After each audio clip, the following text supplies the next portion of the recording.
دیکھو ڈاکٹر اسرار رحمت اللہ علیہ کی جو پیش گوئیاں ہیں، یہ پیش گوئیاں ایک اندازہ ہوتی ہیں، صحیح بھی ہو سکتی ہیں، غلط بھی ہو سکتی ہیں، ان پر ایسے ایمان مت لے کے آؤ جیسے ہم قرآن و سنت پہ ایمان لاتے ہیں۔ میں بھی ایک اندازے سے بات کر سکتا ہوں کہ یہ ہو جائے گا یہ ہو جائے گا، لیکن وہ نہیں ہوتا، بعض دفعہ ہو بھی جاتا ہے، بعض دفعہ نہیں بھی ہوتا۔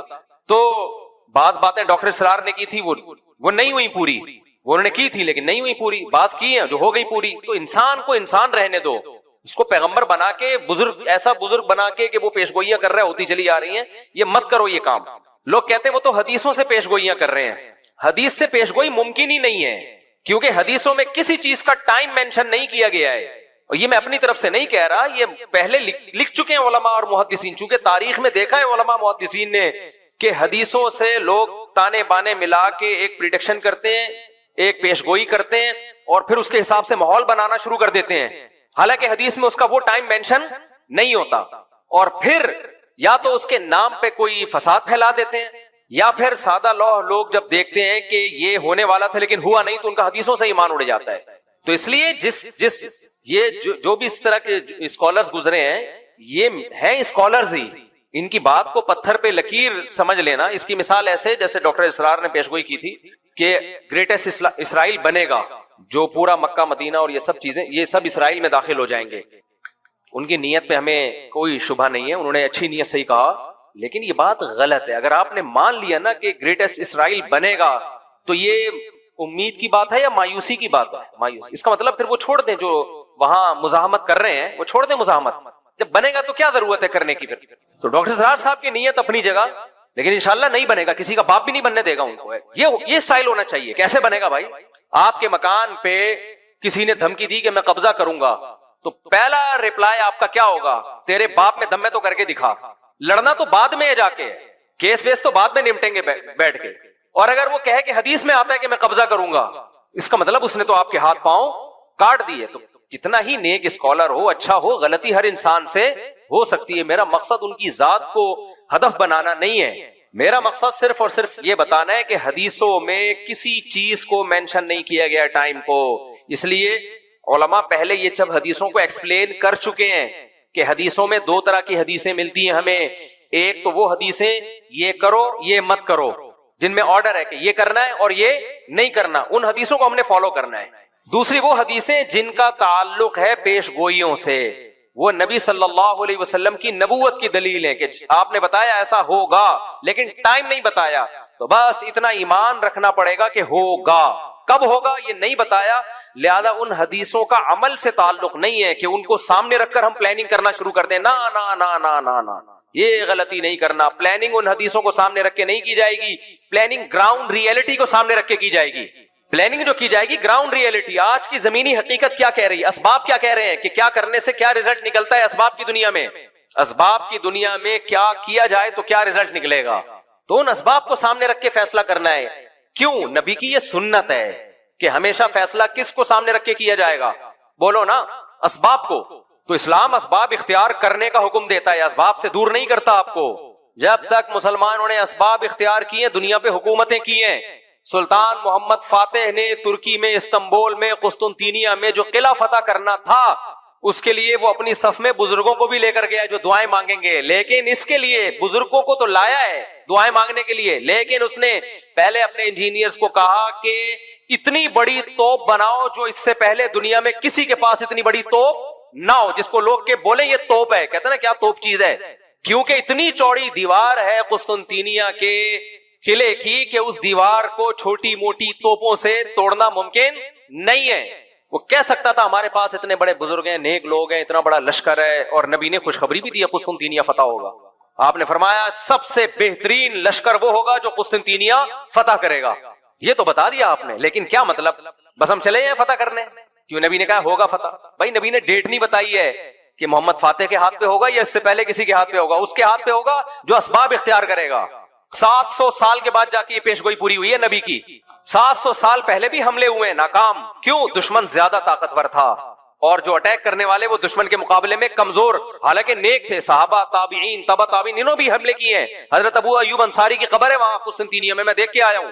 لیکن کیا بھائی دنیا دارالاسباب ہے، صحابہ نے کوششیں کی اپنے لحاظ سے، جو وسائل اختیار کر سکتے تھے کیے، نہیں ہوا فتح. سلطان محمد فاتح نے کہا کیوں نہیں ہو رہا؟ اس قلعے کی ایسی کی اتنی چوڑی دیواریں ہیں نا اس قلعے کی, اس دیوار کی جو استنبول کے گرد انہوں نے کھینچی تھی رومیوں نے, یا تو یہ عیسائیوں نے تھی یا عیسائیوں سے پہلے حکومت تھی فارس کی, ایرانیوں کی, جو مجوسی تھے, آگ پرست تھے. اب اس میں دونوں قول ملتے ہیں ہمیں, مجھے پوری تحقیق نہیں ہے کہ یا تو یہ مجوسیوں نے بنائی تھی پہلے آگ پرست. دو ہی بڑی سپر پاور گزری ہے نا بھائی, ایک ایرانیوں کی گزری ہے اور ایک مسیحی. اس سے پہلے تو یہودیوں کی تھی.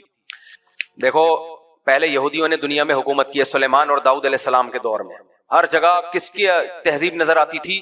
یہودیوں کی. سلیمان علیہ السلام کا نا پورا حدود سے آ کے خبریں دی ہیں, ملکہ سبا ہے, وہ ملکہ سبا کو بھی فتح کر لیا اور وہ پھیلتے چلے گئے. تو جو سپر طاقت تھی دنیا میں, جو سلطنت قائم تھی, وہ کس کی تھی؟ یہودیوں کی. اس سے پہلے کی تاریخ میں نہیں جا رہا, اس سے پہلے بھی بہت لوگوں نے دنیا میں حکومتیں کی ہیں, تو ماضی قریب کی بات میں کر رہا ہوں. اس کے بعد اللہ نے کس کے ہاتھ میں روحانی خلافت دی ہے؟ مسیحیوں کے ہاتھ میں, حضرت عیسیٰ پر ایمان لانے والے. یہ پھیلتے چلے گئے جنگوں کے ذریعے بھی, دعوت اور تبلیغ کے ذریعے بھی. کچھ علاقوں کو تو عیسائیوں نے تلوار کے زور سے فتح کیا, کچھ ایسے تھے جو خود بخود پوری اسٹیٹس مسیحی مذہب میں داخل ہو گئی کیونکہ اس میں اٹریکشن تھی. لیکن یہ جو مجوسیوں کی حکومت تھی, آگ کی پوجا کرنے والے ایران کی طرف تھے, یہ ان کی اپنی ایک الگ ریاست تھی, بہت بڑی اسٹیٹ تھی ان لوگوں کی بھی. تو یہ دو سلطنتیں, ایک رومن امپائر اور ایک ایرانیوں کی جو مجوسیوں کی امپائر تھی, یہ دو بڑی طاقتیں تھیں جب اسلام دنیا میں بولو آیا. تو عیسائیوں کی لڑائی زیادہ تر انہی سے ہو رہی تھی, یا تو یہودیوں سے ہوتی تھی یا ان سے ہوتی تھی مجوسیوں سے. تو یہ جو استنبول ہے ترکی, یہ تھا پہلے مجوسیوں کے قبضے میں, آگ پرستش, آگ کی جو پوجا مشرک لوگوں کے. اب یا تو یہ دیوار انہوں نے بنائی تھی جس پر مسیحیوں نے اسی طرح سے حملہ کیا, بہت مشکل سے اس پہ قبضہ کیا, یا یہ کہ یہ بنائی کس نے تھی؟ مسیحیوں نے بنائی تھی. یہ دیکھنا پڑے گا کتابوں میں, اس وقت میرے ذہن میں نہیں ہے. لیکن بہرحال مسلمانوں کے لیے اس کو فتح کرنا آسان کام نہیں تھا, اور نبی نے خوشخبری بھی سنا دی تھی, نعم جیش یغزو القسطنطینیہ او کما قال صلی اللہ علیہ وسلم, کیا ہی بہترین لشکر ہے جو قسطنطینیہ کو فتح کرے گا, اور کیا ہی بہترین ہے وہ شخص جو, وہ امیر جو اس کو فتح کرے گا. 700 سال کوششیں ہوئی ہیں اس کو فتح کرنے کی, نہیں ہو پا رہا تھا. کیوں؟ اس لیول کے اسباب نہیں تھے جو انہوں نے اپنے ڈیفنس کے لیے رکھے ہوئے تھے.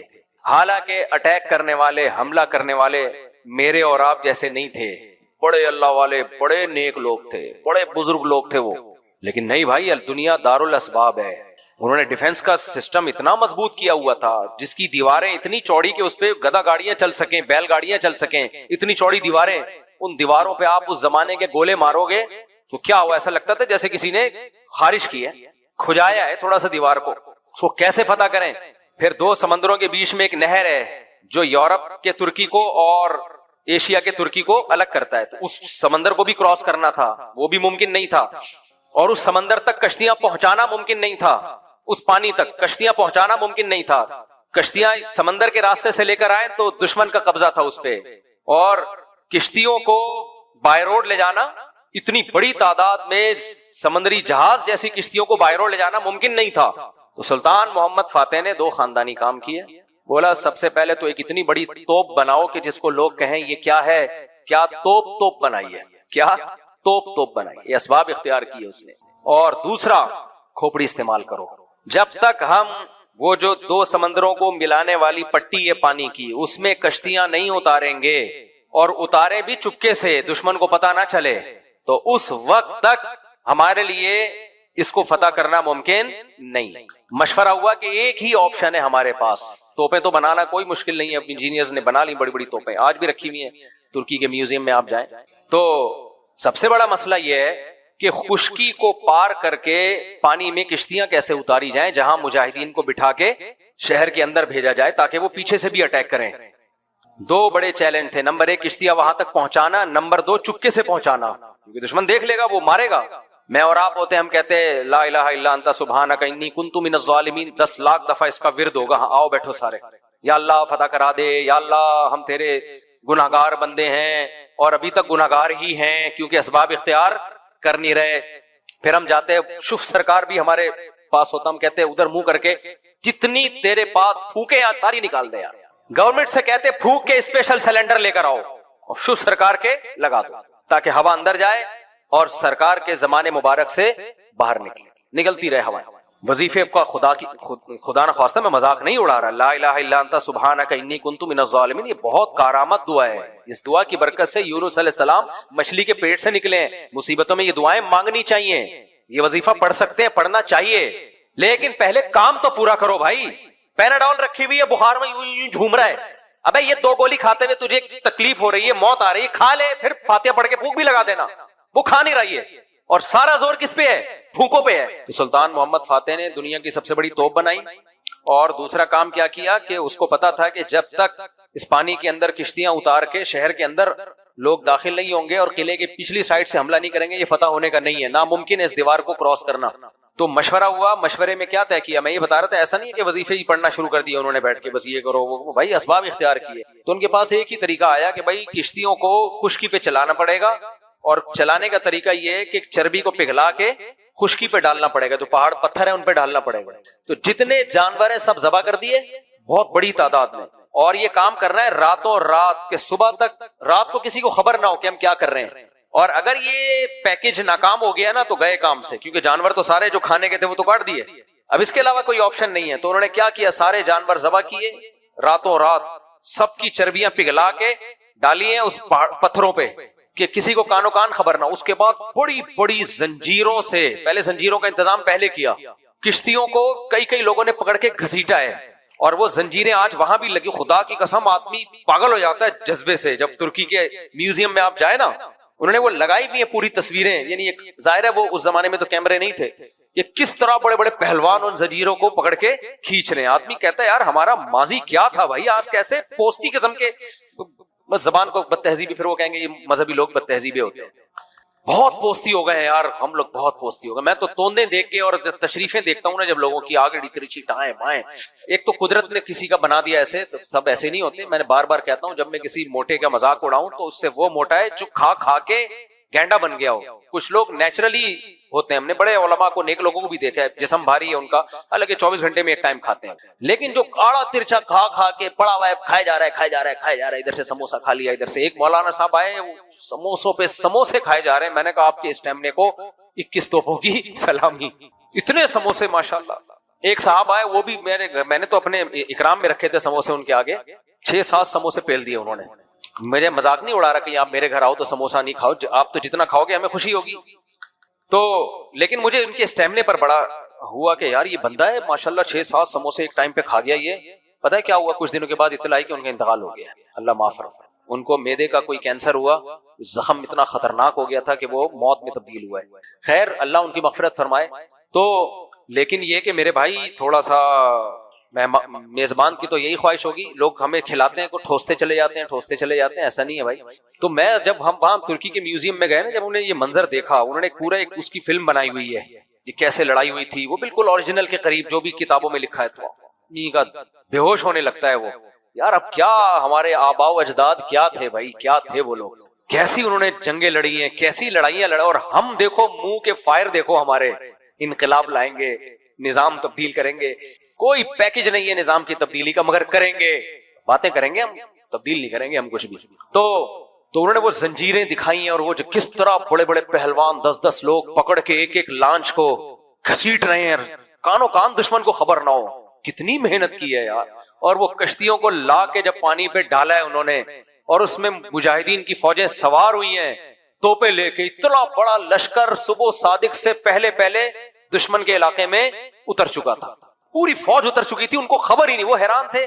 انگریزوں نے یہ واقعہ بیان کیا ہے، آپ انگریزوں کی تاریخ پڑھیں، مسلمانوں میں تو ہے ہی، گوروں نے بھی کہا ہے کہ دنیا میں ایسا ہم نے جنگ میں عجیب واقعہ کبھی سنا نہیں ہے ہم نے، اتنا عجیب و غریب کام کیا ہو، کسی فورس نے یہ ٹیکنیک استعمال کی ہو.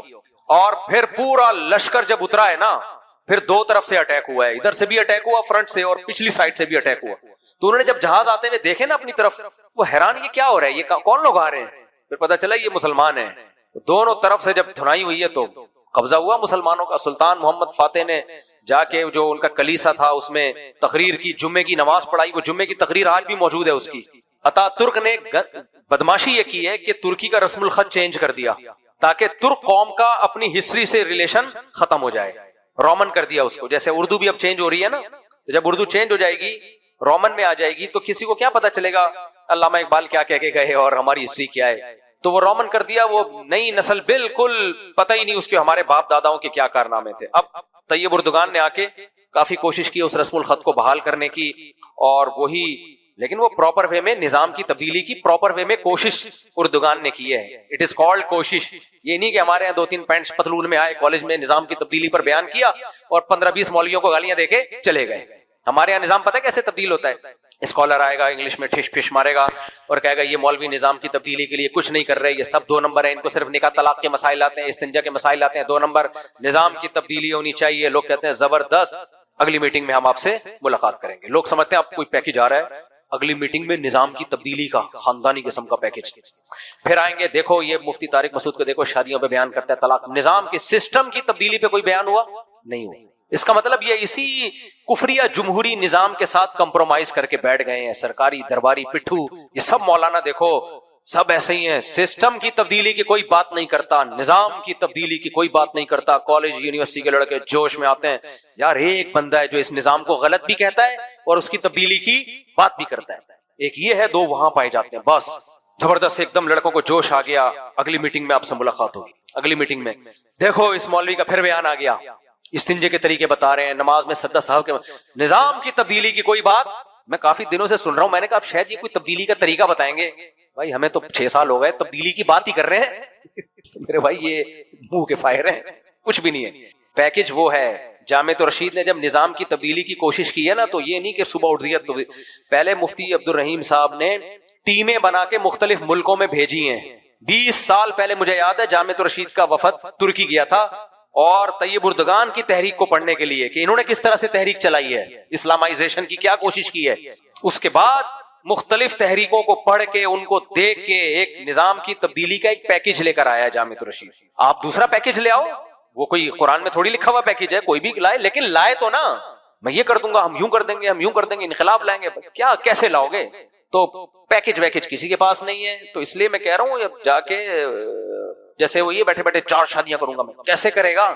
شادی دفتر والوں سے رابطہ کرے گا یا کسی کے بیوہ ہونے کا انتظار کرے گا یا آرڈر پہ کسی کو بیوہ بنائے گا؟ کیا کرے گا؟ کچھ لوگ ایسے بھی ہیں کہ وہ بیوہ ہونے کا انتظار کر رہے ہیں. بتاؤ یار کسی کو بیوہ ہونے کا تو انتظار میں، یہ غلط طریقہ ہے کہ نہیں؟ خیر یہ تو زیادہ ہو گئی. لیکن باتیں کرنے پر حکومت کی طرف سے بھی کوئی پابندی نہیں ہے، پھینکتے رہو. تو جب بھی کوئی بات کیا کرے نا، اس سے بولو کوئی سوٹیبل طریقہ آپ کے پاس ہے تو وہ کائنڈلی پیش کریں. آپ جب تک نہیں ہے تو جو ہے فی الحال اس پہ گزارا کریں. تو ہاں خیر سلطان محمد فاتح نے کیا کیا، وہ پوری فوجیں لے جا کے جب دبا کے حملہ ہوا ہے نا، پھر جو اسلام آیا ہے ترکی میں، ترکوں کی جو خلافت قائم ہوئی ہے 350-400 سال تک، بلکہ 600 سال تک چلی ہے، وہ دنیا پہ ہماری حکومت تھی بھائی. تو اسباب اختیار کیے ہیں. ہوائی منہ کے فائر نہیں مانے تھے انہوں نے. تو پڑھے لکھے لوگ تھے ان کے پاس، انجینئرز بھی تھے ان کے پاس، سائنٹسٹ بھی تھے، بزرگ بھی تھے. سلطان محمد فاتح اپنی فوج میں 2-4 بزرگ بھی رکھتا تھا کہ یار ان کی دعاؤں سے بھی اللہ کی مدد آئے گی. مادہ پرست نہیں تھا وہ. جب ترکی میں اٹیک کے لیے گیا ہے نا وہ، تو بڑے بزرگوں کو اس نے بلایا کہ آپ کا ہماری فوج میں رہنا ضروری ہے، آپ صرف مسلح بچھا کے دعائیں مانگو گے. لیکن دوسری طرف انجینئرز بھی ہیں، پلاننگ بھی ہے، سب کچھ ہے. ہمارے یہاں کیا ہے؟ فائرنگ ہے. میرا بھانجا ہے چھوٹا سا نا، بلکہ بھانجے کا بچہ. ہمارے یہاں چونکہ خاندان میں جلدی شادیاں ہوتی ہیں نا بچیوں کی، تو ہم بہت جلدی نانے دادے بن جاتے ہیں. میری بھانجیوں کی شادیاں بہت جلدی ہوئی تو ان کے بھی بچے ہیں، تو میں ان کا نانا ہی لگا. کیا خیال ہے؟ تو میرا پوتا نواسا سمجھ لو آپ، اتنا سا ہے. تو وہ ہر وقت پتہ ہے کیا کرتا ہے، جب بھی اس کے گھر میں جاؤ، اس کو ابا نے اس کو بندوقیں دلائی ہوئی ہیں وہ پانی والی نا، اور وہ کچھ اس نے کوئی ویڈیو دیکھ لی فوجیوں کی لڑائی والی. بچے جو دیکھتے ہیں نا سارا دن وہی کرتے ہیں. تو کارٹون انہوں نے دیکھ لیے کوئی فوجیوں کی لڑائی والے نا، تو سارا دن ہر وقت ٹھیاؤ ٹھیاؤ یہ کرتا رہے گا بیٹھ کے. پھر آئے گا یوں کر کے سلوٹ مارے گا جب بھی جاؤ نا گھر میں، پھر بندوق اٹھائے گا ڈھیاؤ ڈھیاؤ ڈھیاؤ جب بھی جاؤ. میں نے کہا بھائی یہ نفسیاتی تو نہیں ہو گیا ہے؟ کیا کہہ رہے یار یہ کارٹون دیکھ دیکھ کے ایسا ہی ہو گیا ہے. تو اس بچے کے بھی منہ کے فائر ہے، منہ سے بھی بول رہا ہوتا ہے ٹھیاؤ. جب بندوق کی آواز نہیں آتی تو منہ سے شروع کر دیتا ہے ٹھیاؤ ٹھیاؤ ٹھیاؤ ایسے. میں نے کہا آج تو نے بہت بندے گرا دیے ہیں بھائی، بہت بندے مار دیے. بس قتل و غارت کا یہ بازار اب مزید گرم نہیں ہونا چاہیے. تو بچہ ایسا اس کے ہنس رہے ہوتے ہیں. تو ایسے ہی بہت سے اسکالرز آ رہے ہیں آج کل، منہ سے دبا کے فائرنگ کر رہے ہیں، جمہوریت کفر ٹھیاؤ ٹھیاؤ. اور یہ مولوی لوگ بھی نظام کی تبدیلی کی بات نہیں کر رہے، ٹھا ٹھا ٹھا 3 گولیاں مولویوں کو مار دی. اور یہ 2 نمبر ہیں، یہ جتنے اسکالرز ہیں شادیوں کی باتیں کرتے ہیں، 2 گولیاں ہمیں مار دی. لوگ ایک دم جوش میں آتے ہیں، اب پتہ نہیں کیا انقلاب آئے گا. ایجنسیاں ان کو اٹھا کے لے جاتی ہیں ان کے سافٹ ویئر اپڈیٹ کر کے واپس بھیج دیں. پھر آتے ہی پاکستان زندہ باد اور ہم اس ملک کے وفادار ہیں. ابے تو کوئی پیکج لاؤ خاندانی قسم کا یار, سوٹیبل پیکج ہو, باتیں نہ ہو. مفتی صاحب آپ نے وزیر اعظم کی تعریف کی فلسطین پر بات کرنے پر, جبکہ انہوں نے 1967 کے مطابق تقسیم پر بات کی اور 2 ریاستی حل پیش کیا جس میں ریاست فلسطین کے ساتھ ناجائز ریاست اسرائیل کو تقسیم کرنا پڑ رہا ہے. جو وزیر اعظم نے بات کی ہے نا وہ فلسطینیوں کا مطالبہ ہے, سمجھ رہے ہو؟ تو مدعی سس گواہ چس بننے کی کوشش نہ کرو. اگر یہ اس طرح سے حل ہو جاتا ہے, ان پہ ظلم رک جائے گا اور ان کو بھی ایک آزاد ریاست مل جائے گی, تو یہ تو پہلے فیصلہ ہو چکا تھا. تو یہ some thing is better than nothing. ابھی جو حالات چل رہے ہیں, اچھا جو لوگ مشورے دے رہے ہوتے ہیں نا, ان کے بچوں پہ بھوک اور افلاس آئے, پھر ہم پوچھیں گے کہ اب آپ مشورہ دو, آپ کا کیا خیال ہے؟ وہ کہیں گے جس طرح سے جوڑ توڑ کر کے بھائی یہ ظلم ختم ہو ہم راضی ہیں. تو دوسروں پہ جو گزر رہی ہے نا, ان کے حقائق کو, گراؤنڈ ریئلٹی کو سامنے رکھ کر فیصلہ کرو. اور اسرائیل کبھی بھی اس حل پہ نہیں آئے گا, کیونکہ اس میں اسرائیل کو نقصان ہے. تو اسرائیل یہ اس حل جو ہے نا, جو 1967 سے پہلے کا جو اسرائیل تھا وہاں تک چلا جائے, اسرائیل اس کو نہیں مان رہا ہے. تو آپ وہ باتیں کر رہے ہو جو یعنی جو عملی طور پر ممکن ہی نہیں ہے. تو اس لیے وہ بات کرو جو فلسطینیوں کے حق میں ہو. دیکھو میں آپ کو ایک بات بتاؤں, ابھی اس پاکستان میں سیاسی اکھاڑ پچھاڑ چل رہی ہے. جیسے جب عمران خان کوئی اچھا کام کرتا تھا, مخالفین نے کیڑے ہی نکالنے تھے کہ نہیں نکالنے تھے؟ ہر اچھے کام کو گھما پھرا کے غلط قرار دینا تھا. ہم نے ہمت کی, ہم نے عمران خان کے اچھے کام کی تعریف کی. تو اب یہ کام موجودہ حکومت کے ساتھ ہو رہا ہے. موجودہ حکومت سے ہمارے بھی درجنوں اختلافات ہیں, لیکن اگر کوئی اچھا کام کرے تو ہمارے پی ٹی آئی کے جو دوست ہیں وہ بیٹھے ہوئے ہیں توپے لے کے. میں کہتا ہوں یہی تقریر عمران خان کرتا تو واہ واہ ہو جاتی, بلے بلے دیکھو کیا زبردست جاندار تقریر کر کے آیا ہے. تو مجھے یہ ایسا لگ رہا ہے کہ یہ ذاتی بغض اور ذاتی انا کا کچھ مسئلہ زیادہ بنا ہوا ہے. تو پھر بھائی ہم لوگ نیوٹرل ہی رہیں تو اچھا ہے. میں تو یہ بات کر رہا تھا بھائی, ہم نے ہماری پالیسی ہے کہ کوئی بھی اچھا کام کرے گا ہم اس کی اپریشیٹ کریں گے. تو جب عمران خان نے کیا تھا ہم سلوٹ کیا, شہباز شریف نے کیا تو ہم اس کو بھی سلوٹ کر رہے ہیں. تو اس نے اچھی بات کی. اب اس پہ کچھ لوگ اعتراضات کر رہے ہیں, یہ تو اسرائیل کو اسرائیل کو تسلیم نہیں کر رہے. فلسطین کی باقاعدہ ایک پاورفل ریاست جس میں بیت المقدس کس کے ہاتھ میں ہوگا؟ فلسطین کے. تبھی اسرائیل اس سجیشن پہ قطعاً راضی نہیں ہے. وہ جو حل پیش کر رہا ہے اس حل میں تو یہ ہے کہ بالکل فلسطینیوں کو نہتا کر دیا جائے. تو اس کے مقابلے میں یہ جو بات کی ہے یہ بہت جاندار بات ہے, اس پہ قوم کو اپریشیٹ کرنا چاہیے. تو اپنے ذاتی اختلافات کو ایک طرف کر کے, سمجھتے ہو کہ نہیں سمجھتے؟ بعض لوگ تو یہاں تک بات کر رہے ہیں کہ یہ اسرائیل کو تسلیم کرنے جا رہے ہیں, اسرائیل کو تسلیم کرنے جا رہے ہیں. ایسا نہیں ہے, پاکستان اسرائیل کو تسلیم کرنے نہیں جا رہا, نہ فوج اسرائیل کو تسلیم کرنے کا کوئی اشارہ دیتی ہے, اور دور دور تک کوئی ارادہ نہیں ہے فوج کا اسرائیل کو تسلیم کرنے. بھائی اسرائیل پاکستان کا اتنا بڑا دشمن ہے ہی اسی لیے. بھارت سے اس نے پاکستان پہ اٹیک کروایا اس لیے کہ اس کو پتا ہے کہ کباب میں جو اس وقت سب سے بڑی ہڈی ہے وہ کون سی ہے؟ وہ پاکستان ہے. اور پاکستان کے سیاست دان نہیں ہے, فوج ہے. اگر سیاست دان ہوتے, فوج نہ ہوتی تو کچھ نہیں کرنا تھا اس نے, کیونکہ پاور سیاست دانوں کے ہاتھ میں نہیں ہوتی, پاور تو فوج کے ہاتھ میں ہوتی ہے. عراق میں فوجی حکومت تھی, اس نے گرائی نا. اب سیاسی حکومت تو بنا دی اس نے. اب عراق کی ساری پالیسیاں اسرائیل کے حق میں بناتا رہا. صدام حسین کباب میں ہڈی بنا ہوا تھا ان کے, صحیح ہے نا.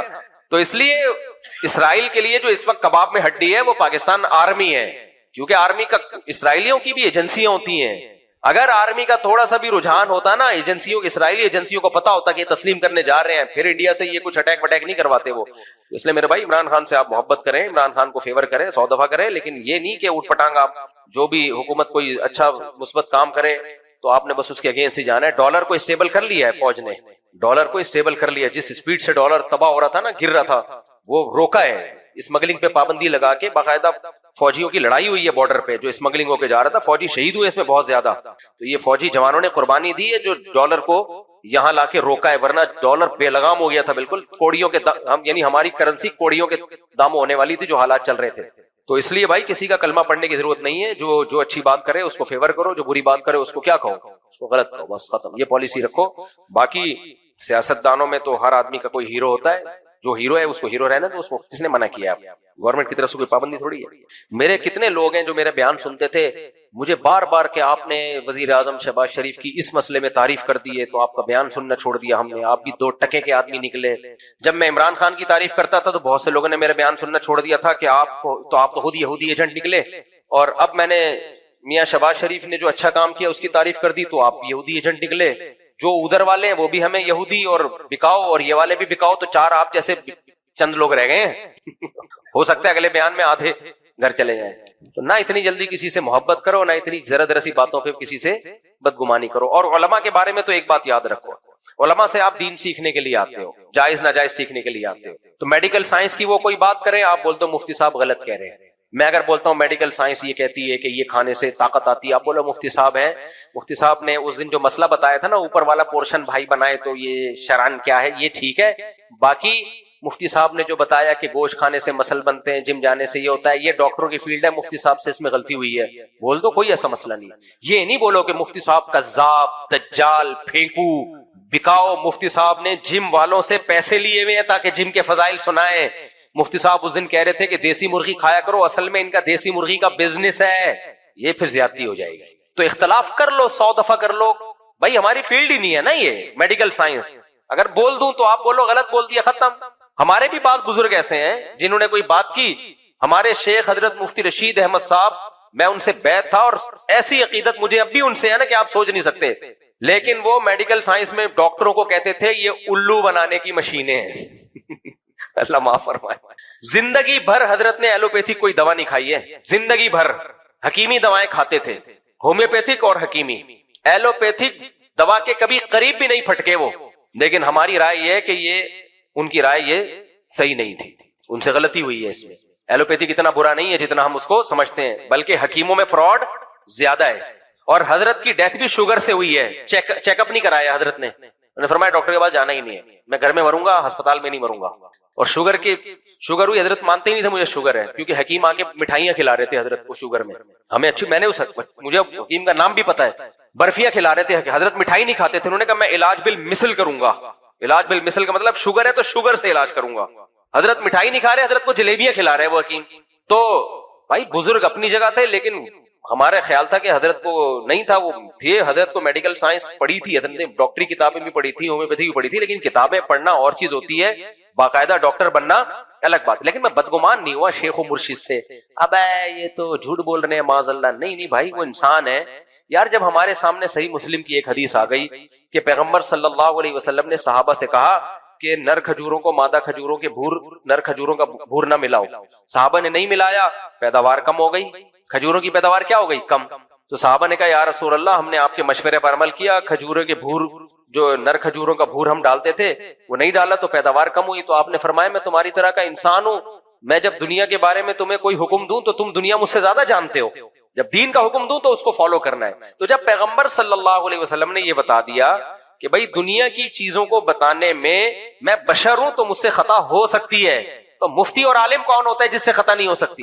اس لیے میں جو آپ لوگ کو ٹوٹکے طبی بتا رہا ہوتا ہوں، لیمن ڈالو اور اس میں اس دن آیا نا میں نے کہ اس میں شہد ملاؤ اور اس میں لیمو نچوڑو اور لیمو کو پانی کے اندر آدھا گھنٹہ ڈال کے رکھو اور اپنے خرچے پہ، گرمی ہے تو ٹھنڈا ٹھنڈا، سردیاں ہیں تو نارمل پی جاؤ، تو ایسا خاندانی صحت ہو جائے گی. تو یہ ٹوٹکا ہے. ہو سکتا ہے کوئی پی کے انتقال کر جائے سمجھ رہے ہو، یا اس کو ایسیڈیٹی ہو، تیزاب ہو، پتہ چلا وہ السر اس کا کینسر میں تبدیل ہو گیا، کیونکہ لیمن تو السر میں نقصان دیتا ہے. تو ایسے موقع پہ یہ نہیں بولو مفتی صاحب قاتل ہے، جھوٹا ہے، اس کے کسی درس قرآن کی کوئی حیثیت نہیں ہے. دنیا یہی بولے گی بھائی مفتی صاحب نے ایک اپنے تجربہ بتا دیا، آپ ڈاکٹر سے پوچھ لیتے، حکیم سے پوچھ لیتے، اگر وہ بتا دیتا کر لیتے، نہیں کرتا نہیں کرتے. تو مفتی صاحب کوئی حکیم تھوڑی ہے. یہی بیلنس بات یہی ہوتی ہے نا، عمل کرنا ہے کر لو، نہیں کرنا ہے نہیں کرو. تو اسی طرح سیاست میں بھی جب میں کوئی بات کر رہا ہوں تو اس میں سیاسی بات ہے بھائی، اس میں ایک رائے ہے، آپ مان لیں مان لو، نہیں ماننا تو اس کا درس قرآن یا فتوے کے غلط ہونے سے تعلق تھوڑی ہے. ایک صاحب نے حضرت مفتی تقی صاحب کے بارے میں کہا کہ انہوں نے سندھ کے گورنر کی تعریف کی ہے. حضرت مفتی تقی صاحب نے گورنر سندھ کامران ٹیسوری کے بارے میں کہہ دیا کہ حضرت عمر کی سنت کو زندہ کیا ہے نا، وہ راتوں کو جاگتا ہے. اب ہو سکتا ہے دن میں سارا دن سوتا رہتا ہو، ہے وہ قابل احترام، مجھے میری بڑی ریسپیکٹ کرتے ہیں، اس لیے میں اس کے نام عزت سے لوں گا. مجھے جو آدمی عزت دے تو مجھے نہیں اچھا لگتا میں اس کی توہین کروں. تو کامران ٹیسوری سے جب بھی ہماری ملاقات ہوئی بڑی ریسپیکٹ تھی. اب اچھے ہیں برے ہیں یہ ایک الگ بحث ہے، ماضی کیا تھا اللہ عالم. لیکن کام اس نے کراچی کے لیے بہت کیے، اس کا میں گواہ ہوں. کام واقعی اس نے کراچی کے لیے بہت کیے کامران ٹیسوری نے، اس کا میں چشمدید گواہ ہوں. تو اب مفتی تقی عثمانی صاحب نے کہہ دیا کہ یہ حضرت عمر کی سنت زندہ کی ہے، تو اتنے لوگوں کے میرے پاس میسج آئے مفتی تقی صاحب تو ایسے. میں نے کہا یار اتنے بڑے عالم نے ایک اسٹیٹمنٹ کہی ہے، ساری زندگی کی عقیدت ایک جملے میں اڑا دی آپ نے. کوئی کہہ رہا ہے بکے ہوئے ہیں، کوئی کہہ رہا ہے حکومتی وہ ہے، کوئی کیا کہہ رہا ہے. یہ تو ہماری قوم کا مینٹیلٹی ہے. آپ زیادہ زیادہ بولتے ہیں بھائی مفتی تقی صاحب کے علم اور تقوی کو سلام، لیکن اس جملے سے ہم اتفاق نہیں کرتے، ہماری نظر میں وہ بندہ ٹھیک نہیں ہے، بس اتنا کافی ہے. کیا یار بیچاروں کو اب بھی کمنٹس آ رہے ہوتے ہیں مفتی تقی صاحب کی تصویروں کے نیچے، وہی بندہ ہے جس نے حکومت وقت کی تعریف کی ہے. مجھے تو بھائی دیکھو، من عادى لي وليا فقد آذنته بالحرب، حدیث میں آتا ہے کہ اللہ کہتا ہے جو میرے کسی ولی سے دشمنی کرتا ہے میرا اس کے خلاف اعلان جنگ ہے، میرا اس کے خلاف اعلان جنگ ہے. تو اس لیے یہ جو الفاظ زبان سے نکل رہے ہیں نا اللہ والوں کے خلاف، علماء صلح کے خلاف، یہ آپ کی نظر میں بہت ہلکے ہوتے ہیں، اللہ کی نظر میں ہلکے نہیں ہوتے، بہت بھاری ہوتے ہیں. تو ہماری رائے سے بھی کوئی اختلاف کر لو، کوئی مسئلہ نہیں ہے. ہم تو شرعی مسائل ہم سے پوچھو. اگر ہم سیاسی بات کرتے ہیں تو میں نے شہباز شریف کی تعریف کر دی کہ اچھا کام کیا ہے، آپ بول دیتے نہیں اچھا کام کیا، ختم ہو گئی بات. تو یہ جو پاکستان نے بہت زبردست فلسطینی موقف کی تائید کی ہے یونائٹڈ نیشن میں، اس پہ حکومت کو اپریشیٹ کرنا چاہیے. حکومت کام نہیں کرتی تو بھی برا بلا کہتے ہیں، کچھ اچھا کر کے آ جائے تو بھی برا بلا کہنا ہے، تو پھر تو اس کا مطلب تم حل چاہتے ہی نہیں ہو. اور فلسطینیوں کی جگہ اپنے آپ کو رکھ کے سوچو کہ تم پہ یہ ظلم ہو رہا ہوتا، اگر شہباز شریف کا یہ بیان غلط ہوتا نا تو فلسطینی کہہ دیتے کہ غلط ہے، ہم اس پہ راضی نہیں ہیں. ان کی طرف سے کوئی بیان نہیں آ رہا اور ہم سارے نیک شریف شرفا بن کے فلسطین، ہم تو پورا جو ہے نا یہ تقسیم ہمیں قبول نہیں ہے، فلسطینی بولیں یہ قبول نہیں ہے تو پھر ہوگی بات. مدعی سست گواہ چست بننے کی کوشش مت کرو. یہ بالکل ایسے ہی ہے، ایران سے ہمارے 100 اختلافات ہیں لیکن ایران نے فلسطینیوں کی مدد کی ہے. اب ہمارے یہاں بہت سے لوگ ایران دشمنی میں کہتے ہیں نہیں یہ نورا کشتی ہے، ایران فلسطینیوں کی مدد نہیں کر رہا، یہ نورا کشتی ہے. ہمارے بہت سے لوگ یہ بات، میں کہتا تھا یہ بات فلسطینیوں کی زبان سے نکلوا دو. فلسطینی کہیں کہ یہ ایران 2 نمبری کر رہا ہے، فلسطینی کہیں کہ ایران میں جو ہمارے لیڈر کو شہید کیا گیا ہے ایران نے مروایا ہے، وہ تو نہیں کہہ رہے اور آپ کہہ رہے ہو. اس کا مطلب ایران سے جو آپ کی ذاتی دشمنی ہے اس کو آپ کسی اور طریقے سے نکال رہے ہو. تو ایران کوئی شریف شرفا ملک نہیں ہے، میں کوئی ایران کی تعریفیں نہیں کر رہا، بہت سے جرم ایران کے کندھے پہ بھی ہیں، لیکن جتنے ہیں اتنے ڈالے جائیں، جو نہیں ہے وہ نہیں. ایران نے فلسطینیوں کی بے تحاشا مدد کی ہے اور اس مدد کے صلے میں ایران کو قربانی دینی پڑی ہے، بھگتنا پڑا ہے. ایران میں میزائل آ کے گرے ہیں، ان کا آرمی کا آفیسر شہید ہوا ہے. تو یہ ساری قربانیاں فلسطینیوں کی مدد کی وجہ سے دی ہے ایران نے، تو اس میں ایران کو اپریشیٹ کرنا بنتا ہے. تو فلسطینی کہہ رہے ہیں کہ ہماری مدد کر رہا ہے اور وہ کہہ رہے ہیں کہ ہم بہت کچھ کر رہا ہے، بھی ہر بات یعنی ایسے بتانے کی نہیں ہوتی، تو اس کی سزا بھی ملی ہے ایران کو، واٹ لگا دی ہے ایران کی.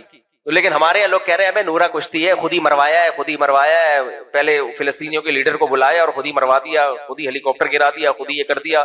بند کمرے میں بیٹھے ہوئے ہیں، منہ میں پان ہے اور تبصرے ایسے کر رہے ہوتے ہیں جیسے پتہ نہیں ان سے بڑا فنٹر اس کائنات میں کوئی پیدا ہوا نہیں. ان کی سورس آف نالج کیا ہے؟ کوئی سورس آف نالج نہیں ہے. تم کس سے ملے ہو یار؟ تم جا کے کسی فلسطینی سے ملے ہو تم جو تمہیں بتا رہا ہو کہ تو فلسطینی جو ہمارے وزیر اعظم نے جو بات کی ہے فلسطینیوں کا، اس کے خلاف کوئی بیان نہیں آیا، لیکن اسرائیل اس کو کسی قیمت پہ تسلیم نہیں کر رہا ہے کیونکہ اس اسرائیل کو پتا ہے میرا اس میں نقصان ہے. تو اس لیے یہ اچھا اقدام کیا ہمارے وزیر اعظم کی طرف سے، اچھا اقدام ہوا ہے.